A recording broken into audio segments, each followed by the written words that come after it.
മെറ്റനായ ministries YouTube ചാനലിലേക്ക് അവർക്കും സ്വാഗതം. നമ്മൾ ക്ഷമിക്കുക എന്നുള്ള ഒരു ഹെഡിങ്ങിലാണ് നമ്മൾ മുമ്പോട്ട് പോയിക്കൊണ്ടിരിക്കുന്നത്. കാരണം നമ്മൾ മറ്റുള്ളവരോട് ക്ഷമിക്കുക എന്ന് പറയുന്നത് റിപ്പൻറ്റൻസ് പോലെ തന്നെ ഏറ്റവും പ്രധാനപ്പെട്ട ഒരു കാര്യമാണ്. ഇതൊരു ടൂളാണ്, നമുക്ക് ഡെലിവറൻസിനൊരു ടൂളാണ്. 1 കൊരിന്ത്യർ 6-ാം അധ്യായത്തിൻ്റെ 7-ാം വാക്യത്തിൽ നിങ്ങൾക്ക് തമ്മിൽ വ്യവഹാരം ഉണ്ടാകുന്നത് തന്നെ കേവലം പോരായ്മയാകും.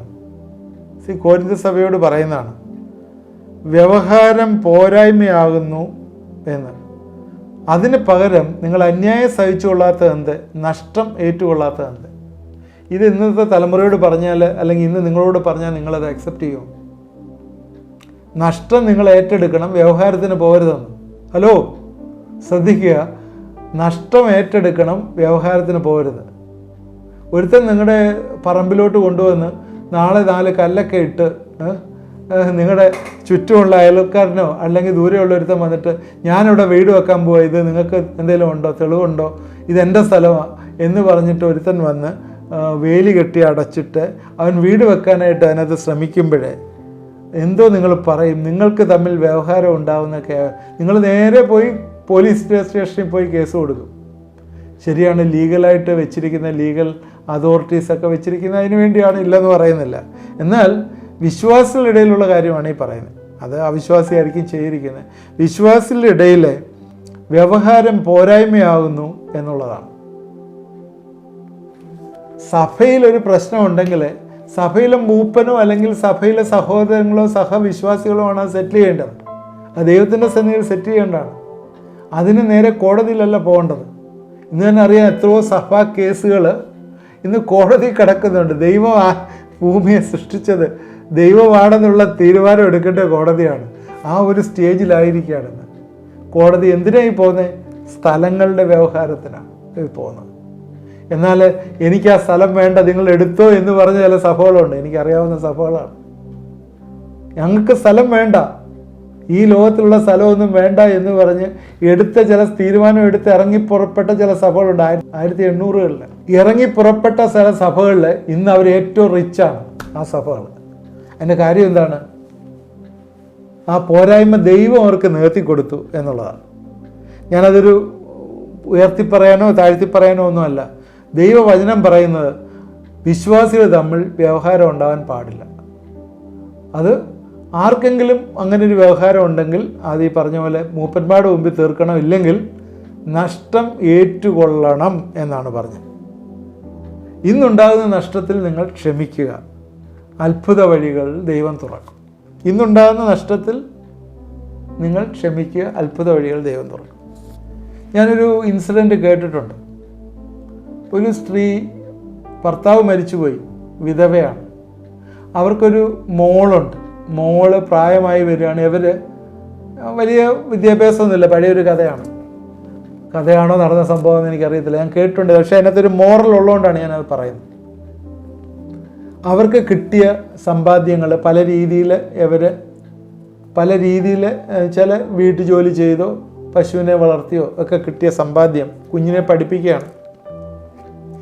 ഇവർ അടുത്തുള്ളൊരു, ഇവർക്ക് അറിയാവുന്ന, പേഴ്സണലായിട്ട് അറിയാവുന്ന, വിശ്വസ്തനായ, ധാർമ്മികമായിട്ട് നല്ല രീതിയിൽ ജീവിക്കുന്ന ഒരു ബിസിനസ്സുകാരൻ്റെ കയ്യിൽ ഈ പൈസ കൊണ്ട് കൊടുത്തു.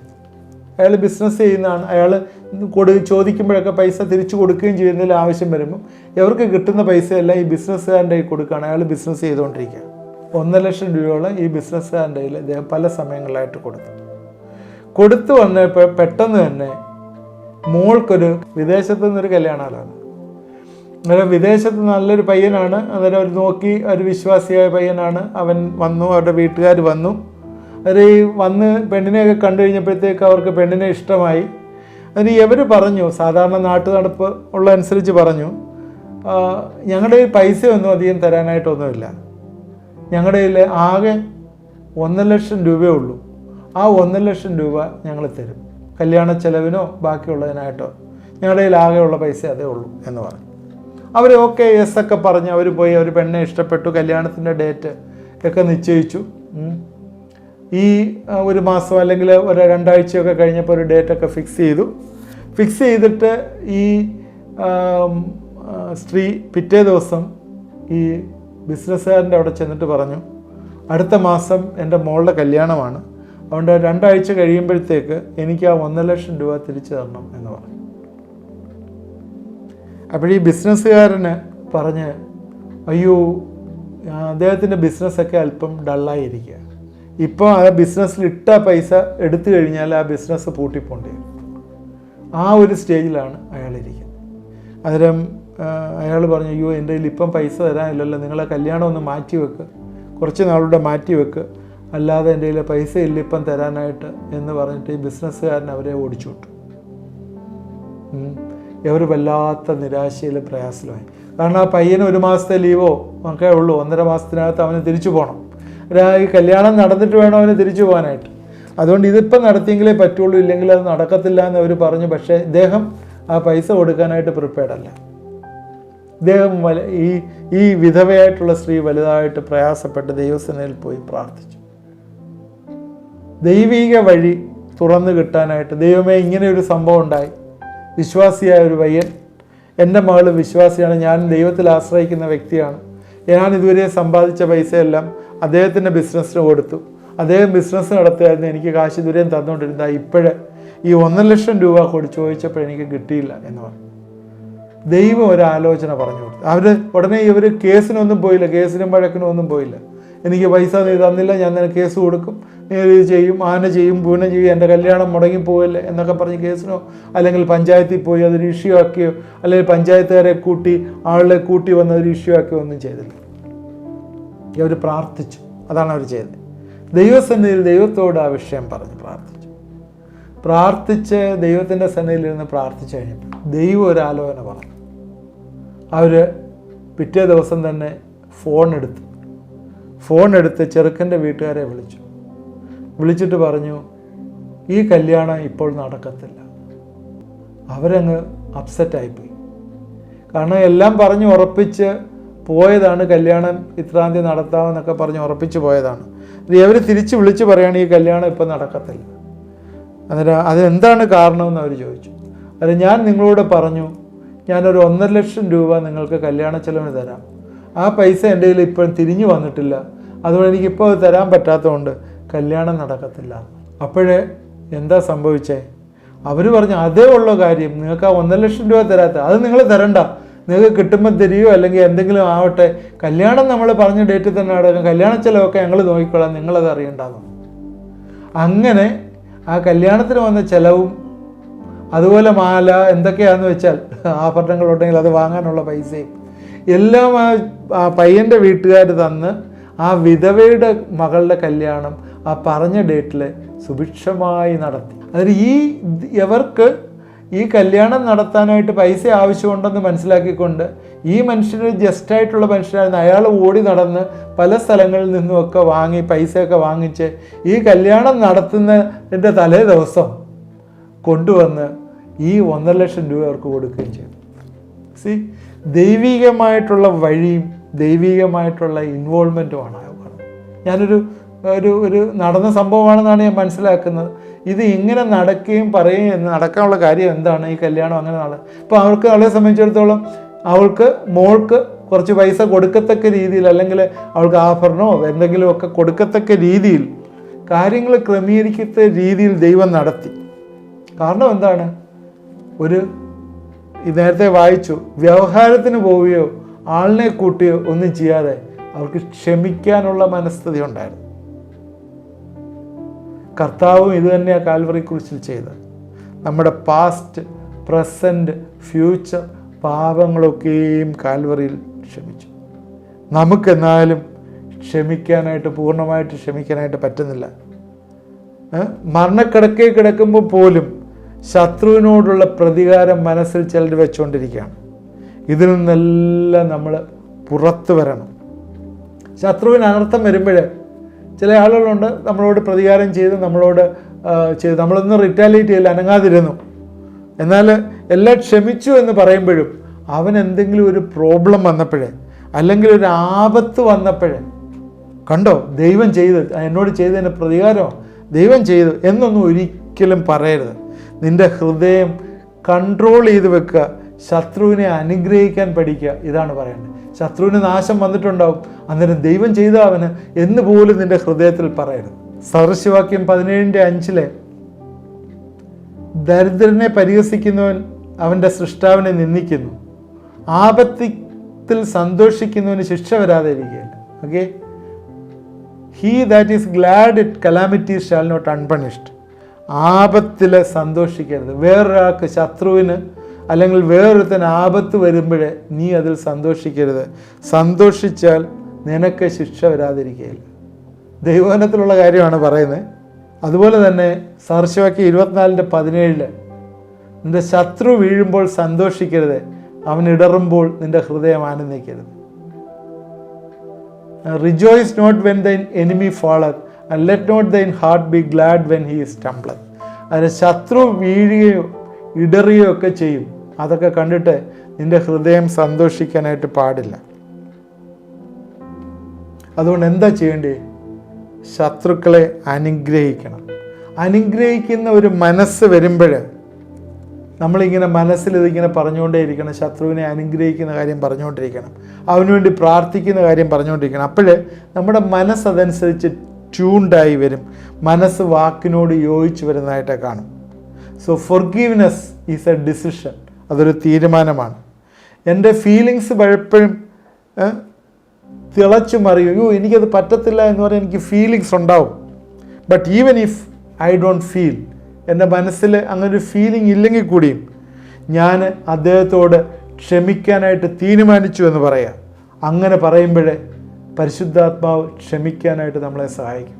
ഭയങ്കരമായിട്ട് നമുക്ക് ദ്രോഹം ചെയ്തൊരു വ്യക്തിയാണ്, എന്നാൽ പോലും നമുക്ക് ക്ഷമിക്കാനായിട്ട് പറ്റാത്തൊരു സ്ഥിതിയാണ്.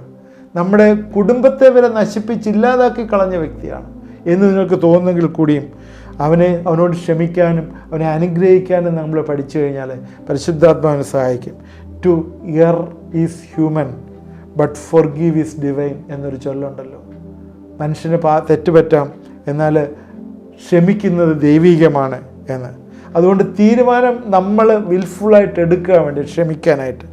അവർക്ക് വിരോധമായിട്ട് പ്രവർത്തിക്കരുത്, അവർക്ക് വിരോധമായി സംസാരിക്കരുത്, അവർക്ക് വിരോധമായി ചിന്തിക്കരുത്, അവർക്ക് വിരോധമായി പ്രവർത്തിക്കരുത്, അവർക്ക് വിരോധമായി സംസാരിക്കരുത്, അവർക്ക് വിരോധമായി ചിന്തിക്കരുത്.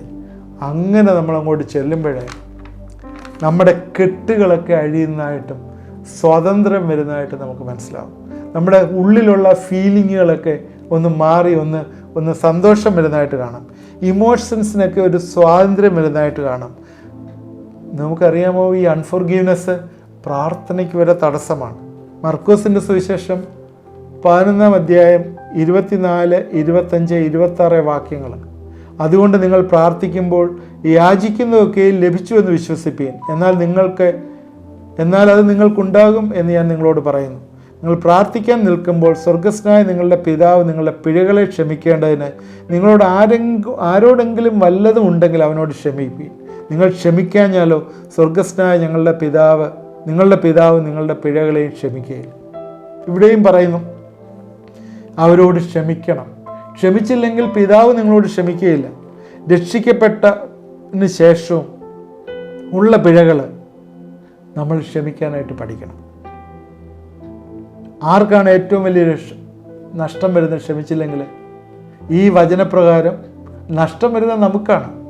മർക്കോസ് 11, 24, 25, 26 വാക്യങ്ങൾ പ്രകാരം നമ്മൾ പ്രാർത്ഥിക്കുമ്പോൾ ലഭിച്ചു എന്ന് വിശ്വസിക്കുക. നമ്മൾ മനസ്സിലെ ഗ്രഡ്ജ് വെച്ച് ക്ഷമിക്കാതിരുന്ന പാപങ്ങൾ വെച്ചിട്ട്, ഏറ്റുപറയാത്ത പാപങ്ങൾ വെച്ചിട്ട്, അല്ലെങ്കിൽ മറ്റുള്ളവരോട് ക്ഷമിക്കാതെ നമ്മൾ കീപ്പ് ചെയ്ത് കഴിഞ്ഞ് കർത്താവിനോട് ചോദിച്ചാൽ ഒന്നും കിട്ടത്തില്ല, നമ്മുടെ പിഴകളെയും ക്ഷമിക്കത്തില്ല. അതുകൊണ്ട് നഷ്ടം ആർക്കാണ്? നമുക്കാണ് നഷ്ടം. ഈവൻ പല ക്യാൻസറുകളുടെ പോലും റൂട്ട് കോസ് അൺഫോർഗീവ്നെസ് ആണ്. പല രോഗങ്ങളും ഈ അൺഫോർഗീവ്നെസ്സിൽ വരുന്നുണ്ട്. അത്ഭുത സൗഖ്യങ്ങൾ ക്ഷമ ചോദിക്കുന്നതിൽ നടക്കുന്നു എന്ന് കാണും. 1 പത്രോസ് 4:8 ഇങ്ങനെയാണ് പറയുന്നത്: സകലത്തിനും മുമ്പേ നമ്മിൽ ഉറ്റ സ്നേഹമുള്ളവരായിരിക്കും. സ്നേഹം പാപങ്ങളുടെ ബഹുത്വത്തെ മറയ്ക്കും. Love covers all multitude of sin. Love covers sin. അതുകൊണ്ട് പാപങ്ങളുടെ ബഹുത്വത്തെ മറയ്ക്കുന്ന സ്നേഹമാണ്. 1 കൊരിന്ത്യർ 12 അവസാനത്തെ വാക്യത്തിൽ പറയുന്ന ഇനിയും ഞാൻ നിങ്ങളോട് വലിയൊരു വരത്തെക്കുറിച്ച് പറയാം. അതെന്താണ്? സ്നേഹം. 13-ാമത്തെ അധ്യായത്തിലെ സ്നേഹത്തെക്കുറിച്ചാണ് പറയുന്നത്. അതുകൊണ്ട് സ്നേഹിക്കാനായിട്ട് നമുക്ക് ഹിൻഡ്രൻസായിട്ട് നിൽക്കുന്നത് ഏറ്റവും വലിയ കാര്യം എന്താണെന്ന് ചോദിച്ചാൽ ക്ഷമിക്കാൻ പറ്റാത്ത അവസ്ഥയാണ്. അതുകൊണ്ട് നമ്മളെ സ്വയത്തിൽ നമ്മൾ മരിച്ച്, നമ്മുടെ സ്വയത്തിലേ അങ്ങ് മരിച്ചിട്ട് ബാപ്റ്റൈസ്ഡ് വിത്ത് ലവ്. നമുക്ക് ബാപ്റ്റിസം എന്ന് പറഞ്ഞാൽ മരിച്ചടക്കപ്പെട്ട് ഉയർത്തി നിൽക്കുന്ന അനുഭവമല്ലേ? എന്ന് പറഞ്ഞാൽ സ്നേഹത്തിലങ്ങ് ബാപ്റ്റിസം എടുക്കുക, സ്വയം അങ്ങ് മരിച്ച് താഴോട്ട് ചെന്ന് പുതിയ സൃഷ്ടിയായി സ്നേഹത്തിൽ ആയിത്തീരുക. മരിച്ചു കിടക്കുന്ന ആളോട് നമുക്ക് പ്രതികാരം ചെയ്യാൻ പറ്റത്തില്ല. എന്ന് പറയാൻ നമ്മുടെ അൺഫോർഗീവ്നെസ് അങ്ങ് മരിച്ചു. നോ റിറ്റാലിയേഷൻ, പ്രതികാര മനസ്ഥിതിയില്ല. അതുകൊണ്ട് ഇന്ന് ഞാൻ പ്രിയപ്പെട്ടവരോട് എന്നെ കേൾക്കുന്നവരോട് പറയുന്നത്, നമ്മുടെ ഇമോഷൻസിന്, നമ്മുടെ വികാരങ്ങൾക്ക് സ്വാതന്ത്ര്യം കിട്ടാനായിട്ട് ആരോടെങ്കിലും ക്ഷമിക്കാനുണ്ടെങ്കിൽ ക്ഷമിക്കണം. അത് ചിലപ്പം ചില ആളുകളുണ്ട്, കർത്താവ് ഞാൻ ആരോട് ക്ഷമിക്കാതിരിക്കുന്നത്, എനിക്കങ്ങനൊന്നും ഇല്ലല്ലോ എന്ന്. അങ്ങനെയല്ല. ദൈവസന്നിധിയിൽ നിന്ന് പ്രാർത്ഥിച്ചു നോക്ക്. ദൈവം കാണിച്ചു തരും ആരോട് ക്ഷമിക്കാനുണ്ട്. അത് ക്ഷമ ഏറ്റു പറയുമ്പോഴേ അവിടെ വലിയൊരു ഡെലിവറൻസ് വരികയാണ്. അവരോട് നീ എന്നോട് ക്ഷമിക്കണമെന്ന് പറയുമ്പോഴേ ചില കെട്ടുകൾ കഴിഞ്ഞ് സ്വാതന്ത്ര്യത്തിലേക്ക് വരികയാണ്. ഇതൊരു വലിയൊരു ടൂളാണ്. ഫോർഗീവ്നെസ്, റിപ്പൻറ്റൻസ് ആൻഡ് ഫോർഗീവ്നെസ്, ഇത് രണ്ടും ഓരോ ടൂൾസുകളാണ്. എന്തിനാണ്? നിൻ്റെ ഡെലിവറൻസിന്, ആന്തരിക സൗഖ്യത്തിന്.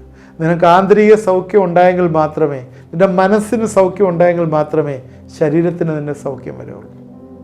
അവിടെ ഒരു ടൂളാണ്. ഇതാണ് എന്താണ് നമ്മളെ പവർ, നമ്മുടെ രക്ഷയുടെ ശക്തി നമ്മളിലേക്ക് വഹിക്കാനായിട്ട് നമ്മളെ സഹായിക്കും. രക്ഷയുടെ ശക്തി നമ്മളിലേക്ക് വരും. യേശുക്രിസ്തു എങ്ങനെയാണ് ചെയ്തത്? ഇവർ ചെയ്യുന്നത് ഇന്നത് അറിയായതുകൊണ്ട് ഇവരോട് ക്ഷമിക്കണമേ. ക്ഷമിക്കാനായിട്ട് യേശുക്രിസ്തു പഠിപ്പിച്ചു. ആ ക്ഷമയുടെ വലിയ കൃപ ഈ ദിവസങ്ങളിൽ നമ്മൾ വരുമ്പോഴേ ആ യേശു ഉയർത്തെഴുന്നേറ്റതുപോലെ ആ വലിയ ശക്തിയിൽ നമ്മളെ, that is the power of salvation, അത് നമ്മുടെ ജീവിതത്തിലേക്ക് വരും. അത് നമ്മുടെ കെട്ടുകളെ പൊട്ടിക്കാനായിട്ട്, നമുക്ക് ഡെലിവറൻസ് തരുവാനായിട്ട് നമ്മളെ സഹായിക്കും. ഇന്നത്തെ ചിന്ത നമുക്ക് പ്രയോജനമായി എന്ന് വിചാരിക്കുന്നു. നമുക്ക് പ്രാർത്ഥിക്കാം. ആരോടെങ്കിലും ക്ഷമിക്കാനുണ്ടെങ്കിൽ ഇന്ന് രാത്രിക്കാലം തീരുമാനമെടുക്കാം, കർത്താവേ ക്ഷമിക്കാനുള്ള കൃപ തരണമേ. ഭാര്യയായാലും ഭർത്താവായാലും കുഞ്ഞുങ്ങളായാലും ഇൻലോസ് ആയാലും അയലോക്കാരായാലും, പണ്ടൊക്കെ ഭാഗം വെച്ചതിൻ്റെ ഉടമ്പടിയിൽ മിണ്ടാതിരിക്കുന്നവരായാലും നാത്തൂന്മാരായാലും ആരായാലും വാട്ടവർ ബേബി, ഇന്ന് നിങ്ങൾ ചിന്തിക്കുക, ക്ഷമിക്കാത്ത ഏതെങ്കിലും കുറ്റം എൻ്റെ ദേഹത്തുണ്ടെങ്കിൽ അത് ക്ഷമിക്കാൻ കർത്താവെ കൃപയൊരുക്കണമേ. അവിടെ വലിയൊരു ഡെലിവറൻസ് വരും. To forgive forgiveness is a decision. To forgive is divine. ആ ഒരു ഡിസിഷൻ നിങ്ങളാണ് എടുക്കേണ്ടത്. അത് നിങ്ങളെടുത്താൽ നിങ്ങൾക്കതിനൊരു പ്രയോജനമുണ്ട്. എന്താണെന്നറിയാമോ? ക്ഷമിക്കുമ്പോഴുള്ള പ്രയോജനം, ദൈവത്തിൻ്റെ ശക്തി ഉള്ളിലേക്ക് വരികയും നിങ്ങളല്ലെങ്കിൽ നഷ്ടപ്പെടും, പ്രാർത്ഥനയ്ക്ക് ഉത്തരം തരികയും. പ്രാർത്ഥിക്കാം. ദൈവമായ കർത്താവെ, ഇന്ന് ക്ഷമിക്കേണ്ടവരോട് ക്ഷമിക്കേണ്ട രീതിയിൽ ക്ഷമിപ്പാൻ കർത്താവെ നീ ഞങ്ങളെ സഹായിക്കണമേ എന്ന് പ്രാർത്ഥിക്കുന്നു. നീ ഈ ലോകത്തിൽ വന്ന് ഞങ്ങളോട് ക്ഷമിച്ചല്ലോ കർത്താവെ. ഞങ്ങൾ മറ്റുള്ളവർക്ക് നന്മ ചെയ്തുകൊണ്ട് തിന്മയെ ജയിക്കുവാനായിട്ട് കർത്താവെ നീ ഞങ്ങളെ സഹായിക്കണമേ. ഞങ്ങളുടെ ജീവിതങ്ങളിൽ വളർച്ച ഈ ദിവസങ്ങളിൽ വരാതെ തടസ്സപ്പെട്ടിരിക്കുന്നത് മറ്റുള്ളവർ ക്ഷമിക്കാതിരിക്കുന്നതിനകത്താണല്ലോ ദൈവമേ. അതുകൊണ്ട് ഈ ദിവസങ്ങളിലെ താഴ്മ ധരിച്ചുകൊണ്ട് മറ്റുള്ളവർ ക്ഷമിക്കുവാനായിട്ട് കർത്താവെ നീ ഞങ്ങളെ സഹായിക്കണമേ എന്ന് പ്രാർത്ഥിക്കുന്നു. പലപ്പോഴും വ്യവഹാരത്തിന് പോകാനായിട്ട് താല്പര്യത്തിൽ നിൽക്കുന്നവരാണല്ലോ കർത്താവെ, ഞങ്ങളോട് നീ ക്ഷമിക്കണമേ എന്ന് പ്രാർത്ഥിക്കുന്നു. ഏതെങ്കിലും വ്യവഹാരം നിങ്ങളുടെ സഹോദരങ്ങളുണ്ടെങ്കിൽ നിങ്ങൾ അവരോട് നിരക്കാനായിട്ട് ഇന്ന് രാത്രികാലം നിങ്ങളുടെ ജീവിതങ്ങളെ ഒന്ന് സമർപ്പിക്കും.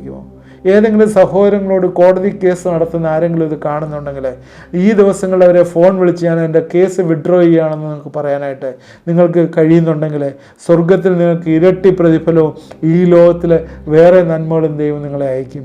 ദൈവിക വഴിയാണത്. അത് ചിന്തിച്ച് ചെയ്യുവാനായിട്ട് ദൈവം നിങ്ങൾക്ക് കൃപയൊരുക്കട്ടെ എന്ന് പ്രാർത്ഥിക്കുന്നു. എന്നോട് ചേർന്ന് ആ തീരുമാനത്തിൽ പ്രാർത്ഥിച്ചിട്ടുണ്ടെങ്കിൽ ദൈവം ഉറപ്പായിട്ട് ദൈവത്തിൻ്റെ വാഗ്ദാന പ്രകാരം നിങ്ങളെ നന്മ കൊണ്ട്, ലോകത്തിലെ നന്മ കൊണ്ട് അനുഗ്രഹിക്കുകയും സ്വർഗീയമായിട്ടുള്ള പ്രത്യാശയിൽ നിങ്ങളെ നിലനിർത്തുകയും ചെയ്യും. കർത്താവേ, ആ കുടുംബങ്ങളെ ഞങ്ങൾ അനുഗ്രഹിച്ച് പ്രാർത്ഥിക്കുന്നു. അങ്ങനെയുള്ള തീരുമാനങ്ങൾ ഈ ദിവസങ്ങളിൽ വരുവാനായിട്ട് കർത്താവെ പൂർണ്ണമായി ക്ഷമിക്കുവാനായിട്ട്, പൊറുക്കുവാനായിട്ട് നീ സഹായിക്കുക, ഇടവരുത്തുകയും ചെയ്യണമെന്ന് പ്രാർത്ഥിക്കുന്നു. ശത്രു വീഴുന്ന കണ്ട് ചിരിക്കാനും, കർത്താവെ ശത്രു അവന് വീണെന്ന് ഹൃദയത്തിൽ പറയാനും ഒരിക്കലും കർത്താവെ ഇടവരുത്തരുതേ എന്ന് പ്രാർത്ഥിക്കുന്നു. ശത്രുക്കളെ സ്നേഹിപ്പാനായിട്ട് കർത്താവെ ഇടവരുത്തണം. വലിയ ബുദ്ധിമുട്ടാണ് കർത്താവെ, എന്നാൽ നിൻ്റെ കൃപ, നിൻ്റെ പരിശുദ്ധാത്മാവ് അത് സഹായിക്കുകയും ഇടവരുത്തുകയും ചെയ്യുന്നു. അതോർത്ത് ഞങ്ങൾ എന്നെ സ്തുതിക്കും. പ്രാർത്ഥന കേട്ട ഓർത്ത് സ്തോത്രം. യേശുക്രിസ്തുവിൻ്റെ നാമത്തിൽ പ്രാർത്ഥിക്കുന്നു, കേൾക്കുമാറാണമേ. ആമേൻ. ഇത് കണ്ടുകൊണ്ടിരുന്ന എല്ലാവരും ദൈവം അനുഗ്രഹിക്കട്ടെ. ഇതിൻ്റെ ലിങ്കുകൾ നിങ്ങൾ മറ്റുള്ളവർക്ക് ഷെയർ ചെയ്ത് കൊടുക്കുക. ഫേസ്ബുക്കിലോ വാട്സാപ്പിലോ ഒക്കെ ഷെയർ ചെയ്യുക. ഇത് ഒരുപാട് പേർക്ക് പ്രയോജനം ചെയ്യും എന്ന് ഞാൻ കർത്താവിൽ വിശ്വസിക്കുകയാണ്. പ്രയർ റിക്വസ്റ്റുകൾ അയച്ചു നിങ്ങൾക്ക് പ്രാർത്ഥിക്കുന്നതാണ്. അതുപോലെ എന്തെങ്കിലും കമൻ്റ് ഉണ്ടെങ്കിൽ കമൻറ്റ് ബോക്സിലൂടെ ഏതെങ്കിലും ഒരു ടേക്ക് അവേ നിങ്ങൾക്ക് വന്നിട്ടുണ്ടെങ്കിൽ ഒരു ആമീനോ ഒരു തംസപ്പോ ഇടുക. അത് ദൈവം നമ്മളെ അനുഗ്രഹിക്കും. ഈ രാത്രി ദൈവത്തിൻ്റെ കൃപയിൽ സൂക്ഷിക്കട്ടെ. ആമേൻ.